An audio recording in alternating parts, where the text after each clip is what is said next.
Understanding your camera's histogram is one of the most powerful steps you can take to improve your photography.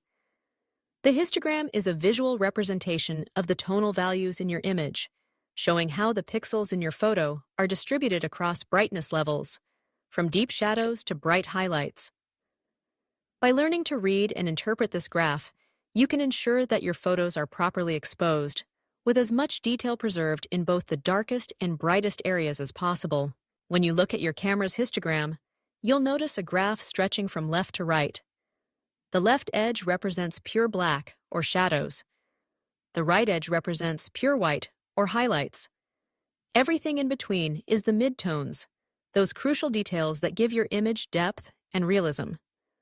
A well-balanced histogram doesn't have to look like a perfect bell curve, but it should generally avoid being bunched up or spiking at either edge. Clipping is a critical issue to watch for.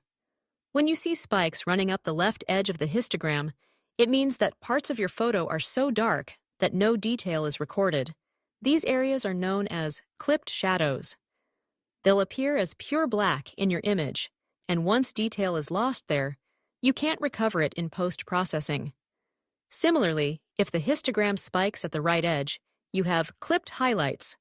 These are areas where the brightness is so intense that all information is lost, resulting in pure white spots with no texture. To avoid clipping, it's essential to check your histogram after taking a shot, especially in challenging lighting conditions. If you see the graph pressing hard against either side, adjust your exposure settings. This might mean lowering your ISO, speeding up your shutter, or stopping down your aperture to reduce the amount of light hitting your sensor. In high-contrast scenes, you might not be able to fit all the brightness values within the histogram. In such cases, decide whether it's more important to preserve shadow or highlight detail, and expose accordingly. Some cameras offer highlight and shadow warnings, often referred to as blinkies, which visually indicate areas that are clipped.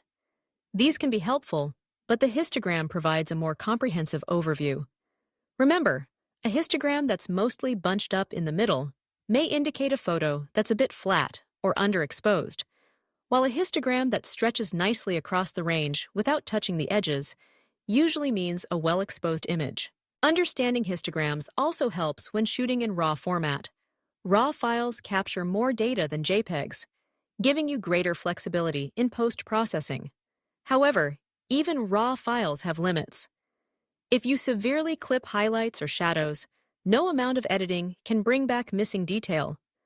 By keeping an eye on the histogram, you maximize your chances of capturing the full range of tones your camera is capable of. Different scenes call for different histogram shapes. A night scene may naturally have most of the data on the left, while a snowy landscape might cluster on the right. The key is to ensure you're not unintentionally losing detail that you want to keep. When in doubt, try exposing to the right, a technique where you slightly overexpose the image without clipping highlights, then recover shadows in post-processing. This can minimize noise and maximize image quality, especially in landscapes and other detailed shots. In summary, the histogram is your roadmap to correct exposure. Make it a habit to study it after each shot, and you'll quickly learn how to adjust your settings for the best possible results. Over time, you'll develop an intuitive sense of exposure, leading to richer, more detailed photographs, no matter the conditions. Let the histogram guide you, and you'll unlock the full potential of your camera and your creative vision.